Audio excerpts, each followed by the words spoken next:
हर खबर पर होगी आपकी पकड़। डाउनलोड कीजिए एबीपी लाइव ऐप। नमस्कार। कोविड-19 में देश और दुनिया के सामने बहुत सारे संकट खड़े किए और इन चुनौतियों के समय में भी भारत के यशस्वी प्रधानमंत्री आदरणीय मोदी जी अवसर देखते हैं और कहीं ना कहीं पिछले कल का उनका जो देश के प्रति संबोधन था उसमें स्पष्ट तौर पर दिखता है कि आत्मनिर्भर भारत बनाने के लिए ये जो संकल्प उन्होंने लिया है, ये जो सोच अपनी देश के सामने रखी है, इसने एक नई ऊर्जा देशवासियों में भर दी है। जहां अपने घरों तक सीमित थे लोग, आज वो आत्मनिर्भर भारत बनाने के इस संकल्प में जुड़ने जा रहा है और संकट में अवसर देख रहा है। और शायद यही कारण है कि दुनिया के मुकाबले अगर भारत का देखा जाए तो इस लड़ाई में बहुत अच्छे कदम रहे। यहां तक कि दुनिया भर के देशों में दवाइयां तक पहुंचाने का भी संकट के समय में अगर किसी ने काम किया तो भारत की दवाइयों की कंपनियों ने किया, जिसमें भारत को बहुत प्रशंसा भी मिली है। यही नहीं, सबसे पहले कोविड-19 को चलते मोदी सरकार ने जो पहला कदम उठाया वो प्रधानमंत्री गरीब कल्याण योजना के रूप में लेकर आए कि देश के गरीब को भूखा ना रहना पड़े, उसको कोई दुख तकलीफ ना हो। और 1,70,000 करोड़ का ये पैकेज माननीय वित्त मंत्री जी ने आप सबके सामने रखा था। और यही नहीं, कंप्लायंस की कोई दिक्कत ना हो कि आपको कानूनी तौर पर वैधानिक रूप से कोई जो नियमों का पालन कर रहा है उसमें आप रह ना जाएं, तो उसकी भी छूट 3 महीने का मोरेटोरियम पीरियड आपको दिया गया। फिर आरबीआई के माध्यम से भी घोषणाएं हुई जिसमें लिक्विडिटी का फायदा आप सबको मिला, देश के करोड़ों लोगों को। तो मेरा मानना यह है कि रिफॉर्म्स की जब माननीय प्रधानमंत्री जी बात करते हैं कि आत्मनिर्भर भारत हमने बनाना है, तो उसके 5 स्तंभ की उन्होंने बात की है, 5 पिलर्स की बात की है, जिसके विस्तार में उल्लेख माननीय वित्त मंत्री जी ने किया है। मैं एक बात इसमें और कहना चाहता हूं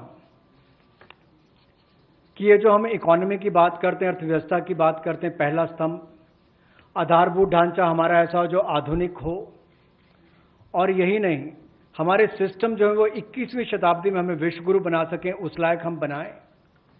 वाइब्रेंट डेमोग्राफी की हम बात करते हैं, युवा शक्ति को हम राष्ट्र शक्ति और राष्ट्र निर्माण के रूप में लगाएं और उनका लाभ उठाएं। और डिमांड को कैसे बढ़ाना है और डिमांड सप्लाई चेन का समन्वय कैसे बना रहे और अर्थव्यवस्था आगे और कैसे बढ़े, इसके इस्तेमाल को करने की भी जरूरत है। बोल्ड रिफॉर्म्स का पूरा लेखा जोखा माननीय वित्त मंत्री जी ने पिछले 6 वर्षों का दिया है। मैं यही कहूंगा, बड़े निर्णय करने के लिए मोदी जी जाने जाते हैं। चाहे वो गुजरात में आए भूकंप के समय वापस कच्छ को खड़े करने की बात हो, या आज के संकट के समय भारत में पीपीई और मास्क के निर्माण की बात हो। और कहीं ना कहीं यही सोच भारत को आत्मनिर्भर भारत बनाने जा रही है। और इस आत्मनिर्भर भारत जो मूवमेंट है, इसमें हम आप सबको जोड़ने आए हैं। 20 लाख करोड़ का ऐतिहासिक पैकेज माननीय मोदी जी ने पिछले कल घोषणा की है और प्रधानमंत्री जी ने हमें निर्देश दिया है कि प्रतिदिन अलग अलग सेक्टर्स को लेकर आप सबके बीच में आकर इसकी विस्तार में हम लोग जानकारी दें। तो माननीय वित्त मंत्री जी आपको अगली जानकारी देंगे कि आज किस सेक्टर को लेकर हम आप सबके बीच में आए हैं। लेकिन बोल्ड रिफॉर्म्स 6 वर्ष भी होती रही, अब भी होगी, जब तक भारत आत्मनिर्भर नहीं हो जाता। उस दिशा में लगातार काम चलता रहेगा। प्रधानमंत्री गरीब कल्याण योजना में जहां सबसे पहले कोविड हेल्थ वर्कर्स के लिए 50 लाख रुपए की इंश्योरेंस पॉलिसी का प्रावधान किया गया था, वहीं पर 80 करोड़ गरीबों को 5-5 किलो गेहूं या चावल देने का प्रावधान किया गया और पूरे देश भर में पीडीएस के अलावा अतिरिक्त ये 5-5 किलो उनको दिया गया, पिछले महीने भी और इस महीने भी। इसके अलावा ये प्रति व्यक्ति 5-5 किलो था और प्रति परिवार दाल देने का भी काम किया गया 1 किलो। और इसके अलावा जो हमारे वृद्ध, विधवा, दिव्यांग हैं उनको भी जनधन खातों में सीधा पैसे डाले गए, 500-500 रुपये, 1000 रुपये उनको टोटल डाला गया। इसके अलावा जो 20.5 करोड़ जनधन योजना खाता धारक थे, ऐसे 41 करोड़ खातों में भी 52,606 करोड़ रुपया अब तक ट्रांसफर कर दिया गया है। 8 करोड़ उज्ज्वला योजना के जो उपभोक्ता हैं उनको मुफ्त में 3 महीने 1-1 सिलेंडर देने की बात हुई थी, जब तक उनको सिलेंडर की आवश्यकता है। उसकी प्रक्रिया भी शुरू हो गई और दे भी दिए गए। यहाँ तक कि जो पीएम किसान के लिए भी 2,000 रुपया ऐसे करोड़ों किसानों के खातों में उसको ट्रांसफर कर दिया गया। तो जितनी घोषणाएं उस पीएम गरीब कल्याण योजना के अंतर्गत की गई थी, उन पर सारे कदम भारत सरकार द्वारा उठाए गए और करोड़ों भारतीयों को इसका लाभ माननीय प्रधानमंत्री नरेंद्र मोदी जी के माध्यम से मिला है। जहां तक व्यापारी वर्ग की बात है, आम आदमी की बात है, कंप्लायंस का बर्डन उसके ऊपर ना आए, घर से बाहर नहीं जाते थे, तो उसके सामने जो संकट था कि वो कैसे समय सीमा रहते अपनी कंप्लायंस पूरी कर सके, उसमें भी उसको छूट दी गई और उसको भी 3 महीने आगे बढ़ाया गया, जिससे उसको लाभ मिला है। आरबीआई ने भी जो महत्वपूर्ण घोषणाएं की, उससे लाखों करोड़ रुपए की लिक्विडिटी मार्केट में आई है, जिससे पूरे देश को लाभ मिला है। और इसकी जानकारी आप सबके सामने पहले भी रखी है, केवल आज एक बार फिर आपके ध्यान में लाने की जरूरत पड़ी तो उसको किया है। एक जो मीडिया के माध्यम से हमारी जानकारी हमें मिली और जो वीडियो कॉन्फ्रेंस और बाकी सब वार्तालाप बाकी लोगों से हुआ, मध्यम, सूक्ष्म, लघु उद्योग, कुटीर उद्योग, घरेलू उद्योग जो है, इन सब के सामने बहुत बड़ी मुसीबत थी कि पैसों की भारी कमी थी। इन सब के लिए क्या किया जाए, ये भारतीय अर्थव्यवस्था की रीढ़ है।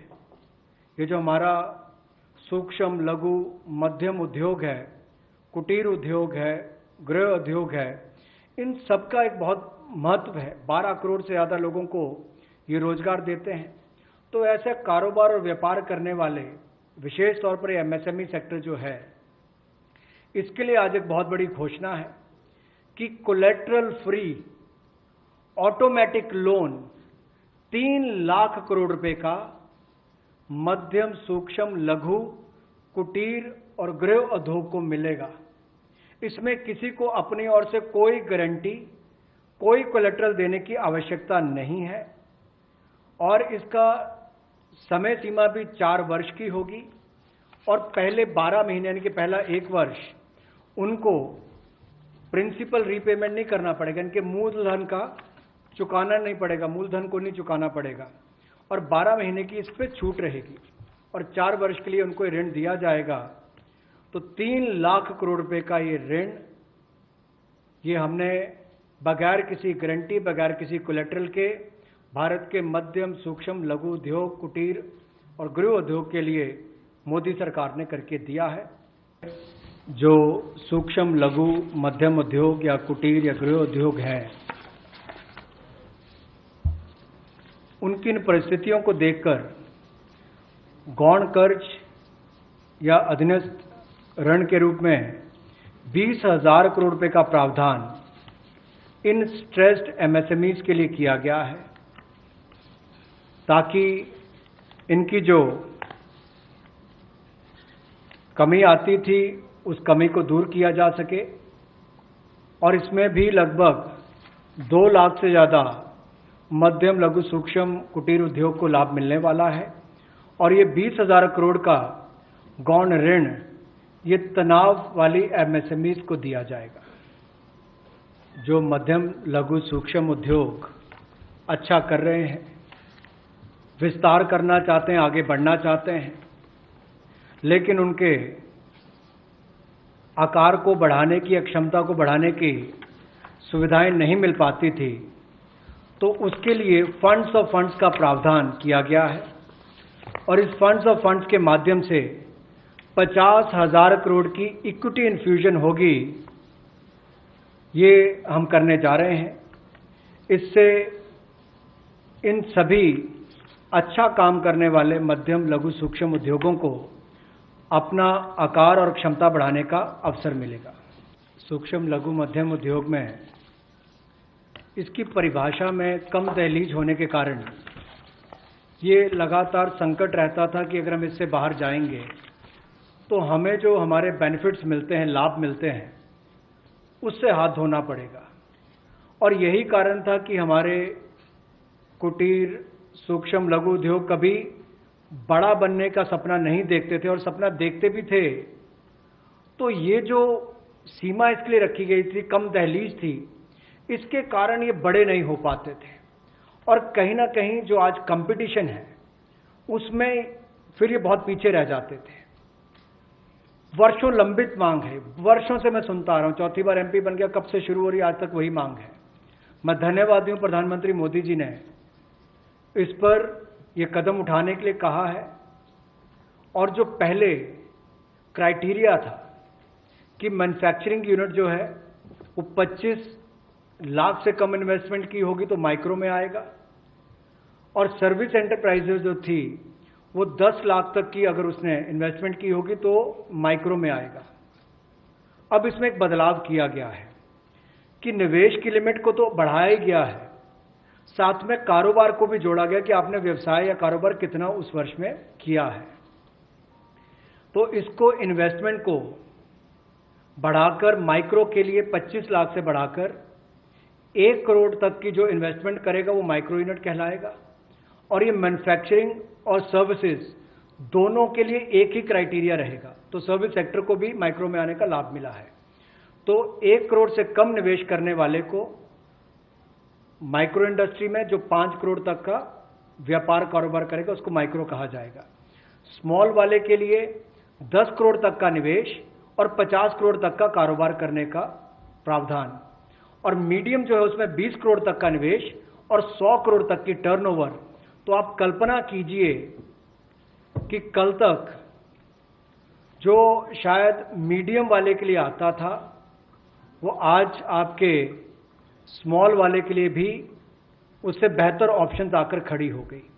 तो इससे हमारे कुटीर सूक्ष्म लघु मध्यम उद्योग को बहुत बल मिलने वाला है।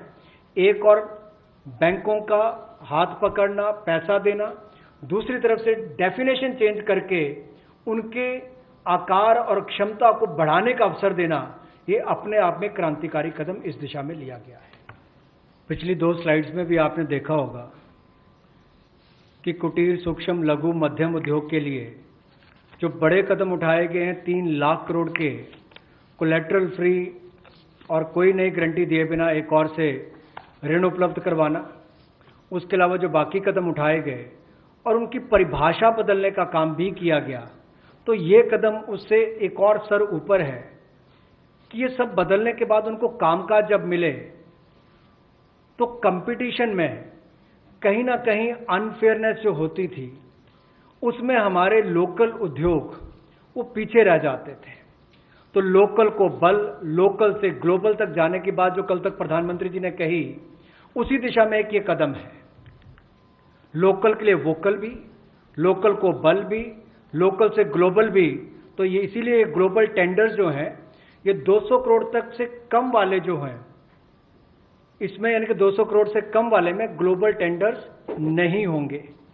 इसमें हमारे सूक्ष्म लघु मध्यम उद्योग को लाभ मिलेगा और कहीं ना कहीं आत्मनिर्भर भारत की जो हम बात करते हैं उस दिशा में कदम ये भी उठाया गया है। इसी तरह से एक बार फिर कुटीर सूक्ष्म लघु मध्यम उद्योग के लिए ये जो चुनौतियां कोविड-19 के समय शुरू हुई कि घरों तक सीमित होना पड़ा और आप कहीं जाकर सामान बेचने में दुविधा आती थी, तो ई मार्केट लिंकेज करने की बात की, क्योंकि ई कॉमर्स का आजकल ज़माना भी आया है, वो भी होगा।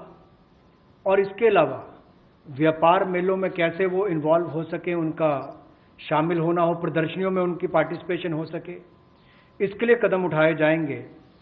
और जो हमारे सार्वजनिक केंद्र उपक्रम उसमें जो अगर उनके कोई पेंडिंग पेमेंट्स है, सरकारी है या पीएसयूज में है, उनको भी अगले 45 दिनों में बल देकर वापस उनकी पेमेंट हो, ऐसा प्रयास किया जाएगा ताकि जल्द से जल्द उनकी पेमेंट हो, ताकि उनको राहत मिल सके।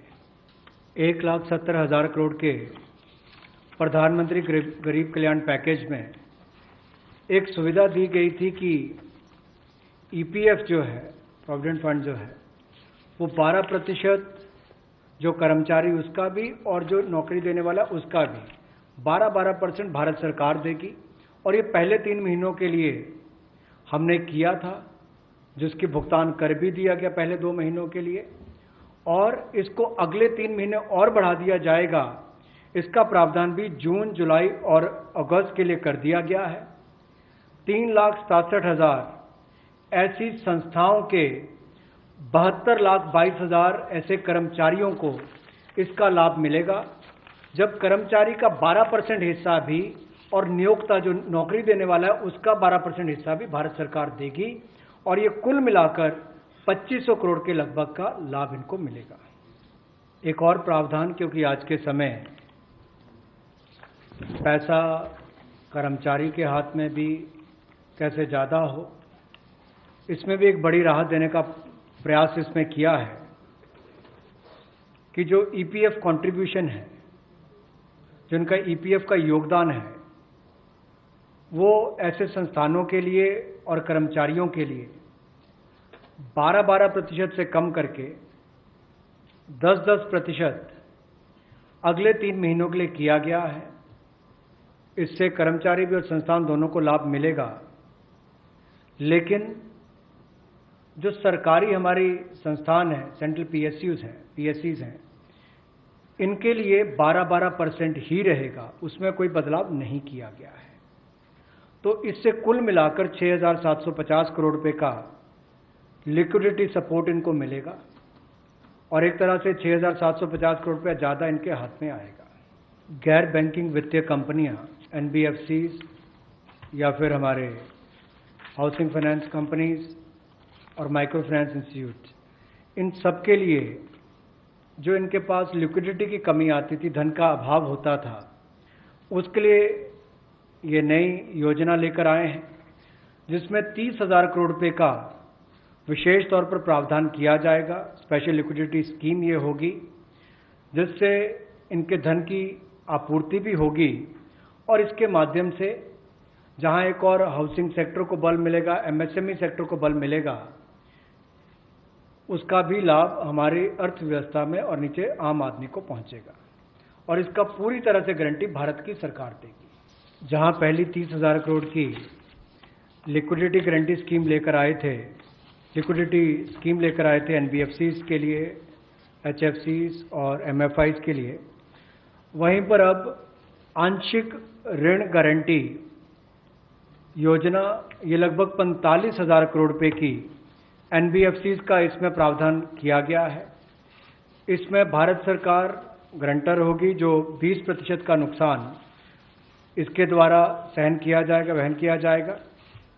और यही नहीं, इसमें AA पेपर और इससे भी नीचे वाले जो हैं उसको भी इसमें पैसा मिल पाएगा, ऋण मिल पाएगा। और इसके अलावा जो अनरेटेड पेपर एलिजिबिलिटी है इन्वेस्टमेंट के लिए, वो भी इसमें प्रावधान किए गए हैं, ताकि ज़्यादा इसका स्कोप बढ़ सके, ज़्यादा लोगों को इसका लाभ मिल सके, और कुल मिलाकर इससे भी नई लेंडिंग जो है, यानी कि कर्जा दिया जा सके सूक्ष्म लघु मध्यम उद्योग को और आम नागरिकों को भी मिल सके, उसके लिए इसका प्रावधान किया गया है। बिजली वितरण कंपनियों की आय में जो भारी कमी आई है, और लेनदारी जो इनकी कई राज्यों से बढ़ी है, उसके कारण भी ये अभूतपूर्व नकदी प्रवाह की स्थिति इनको देखनी पड़ रही है। इन परिस्थितियों में आम उपभोक्ता को भी नुकसान ना हो, बिजली उत्पादन करने वाले भी और बिजली वितरण करने वाले भी इस अभूतपूर्व समस्या में कहीं उलझकर ना रह जाएं, इसके लिए 90,000 करोड़ रुपए का प्रावधान डिस्कॉम्स के लिए किया गया है, बिजली वितरण कंपनियों के लिए किया गया है। और ये 90,000 करोड़ रुपया जो बिजली वितरण कंपनियों को दिया जाएगा, वो पावर फाइनेंस कॉरपोरेशन और रूरल इलेक्ट्रिफिकेशन कॉरपोरेशन के माध्यम से दिया जाएगा, जहां एक और पहले 200 करोड़ तक के टेंडर्स ग्लोबल नहीं होंगे, एक वो राहत दी गई। अब उसके बाद जो अभी काम हमारे कॉन्ट्रैक्टर्स कर रहे हैं देश भर में, चाहे वो रेलवेज का हो, सड़कों का हो, हाईवेज का हो, सेंट्रल पब्लिक वर्क्स का हो, अलग अलग डिपार्टमेंट्स के हों, क्योंकि कोविड के कारण ये समस्या खड़ी हुई, तब उनको 3 महीने से ज़्यादा 6 महीने तक की राहत इसमें दी जा सकती है एक्सटेंशन के रूप में, ताकि उनको कोई खामियाजा ना भुगतना पड़े। और जो ऑब्लिगेशंस थी उनकी, उसके कारण दिक्कत आ सकती थी, इसलिए प्रावधान किया गया है ताकि मुकदमेबाजी या बाकी सब ना हो और मानसिक रूप से भी ठीक रहे और अच्छा काम करके समय पर पूरा कर सकें। तो 6 महीने तक की इनको राहत दी गई। और यही नहीं, जो पीपीपी कॉन्ट्रैक्ट है उसमें भी जो कंसेशन पीरियड है उसमें भी ये राहत 6 महीने तक की दी जा सकती है, पर मैक्सिमम जो है 6 महीने तक हो सकता है। केस टू केस मैटर करेगा। और जो सिक्योरिटी दी जाती थी पार्शियल, उसको रिलीज किया जा सकता है आंशिक रूप से। मान लीजिए मैं कोई ठेका लिया है, 70% किसी ने काम किया और उसके एवज में उसकी आंशिक रूप से वो बैंक गारंटी को वापस किया जा सकता है, ताकि उसके पास और लिक्विडिटी और काम करने के लिए आ सके। एक बहुत बड़ी राहत इस तरह से कॉन्ट्रैक्टर्स को भी देश भर में देने का एक प्रावधान किया है। 80% की होगा तो उसके अनुसार, 60% की होगा तो उसके अनुसार, लेकिन कुल मिलाकर उसके पास पैसा ज़्यादा आए ताकि वो कामकाज में उसको कहीं दिक्कत ना आए। कोविड-19 का प्रभाव हमारे रियल एस्टेट प्रोजेक्ट्स पर भी पड़ा होगा, और इसके लिए ही ministry of housing and urban development ये राज्य की सरकारों को और यूटीज को एडवाइस भी करेगी कि उनकी जो रेगुलेटरी अथॉरिटीज़ हैं वो एक प्रावधान करें कि जो रजिस्ट्रेशन और कंप्लीशन डेट है उसको सुओ मोटो 6 महीने तक आगे बढ़ा दिया जाए, और इसकी जो 25 मार्च तक जो एक्सपायरी डेट थी यानी कि उसको 6 महीने तक आगे बढ़ा दिया जाए, और इसमें कोई इंडिविजुअल एप्लीकेशंस मंगवाने की आवश्यकता नहीं है। जो 25 मार्च तक थी उसको वैसे ही 6 महीने तक का आगे विस्तार कर दिया जाए, उसको आगे अवधि को आगे बढ़ा दिया जाए।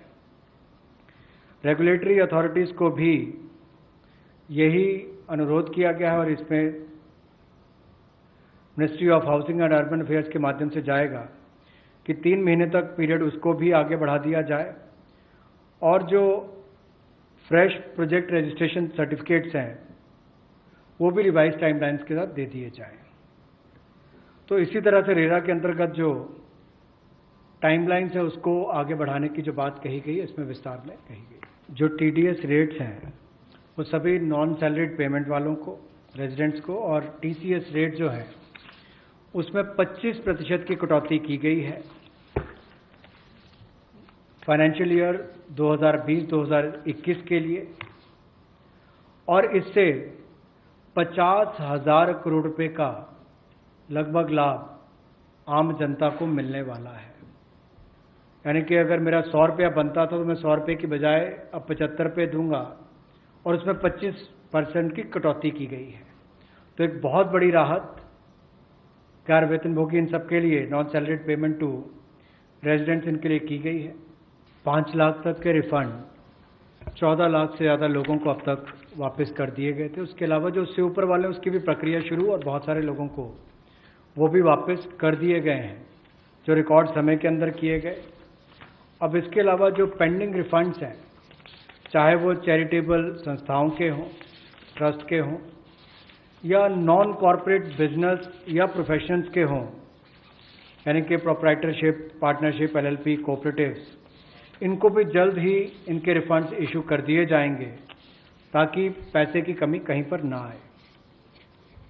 इनकम टैक्स की रिटर्न के लिए जो ड्यू डेट थी वित्तीय वर्ष 2019-20 के लिए, उसको 31 जुलाई 2020 और 31 अक्टूबर 2020 से बढ़ाकर 30 नवंबर 2020 कर दिया जाएगा और टैक्स ऑडिट को भी 30 सितंबर 2020 से बढ़ाकर 31 अक्टूबर 2020 कर दिया जाएगा। जहां तक डेट ऑफ असेसमेंट की बात है, ये भी वर्जित हो रही थी 30 सितंबर 2020 को, इसको भी एक्सटेंड कर दिया जाएगा 31 दिसंबर 2020 तक, और जो वर्जित हो रही थी 31 मार्च 2021 को, इसको 30 सितंबर 2021 तक बढ़ा दिया जाएगा। मैं एक बार फिर कह देता हूं, जो डेट ऑफ असेसमेंट्स जो बार हो रही थी 30 सितंबर 2020 को, उसको 31 दिसंबर 2020 तक बढ़ा दिया गया है, और जो बार हो रही थी 31 मार्च 2021 को, उसको 30 सितंबर 2021 तक बढ़ा दिया गया है। विवाद से विश्वास स्कीम बजट के समय भी हम लाए थे, लेकिन इन अभूतपूर्व परिस्थितियों के चलते इसको भी, जिनको पेमेंट करनी है, कोई अतिरिक्त पेमेंट ना किए बिना, एडिशनल अमाउंट दिए बिना, इसको 31 दिसंबर 2020 तक एक्सटेंड कर दिया गया है, ताकि आप 2020 31 दिसंबर तक पेमेंट कर सकते हैं। उसमें आपको कोई अतिरिक्त पेमेंट नहीं करनी पड़ेगी। एबीपी न्यूज आपको रखे आगे।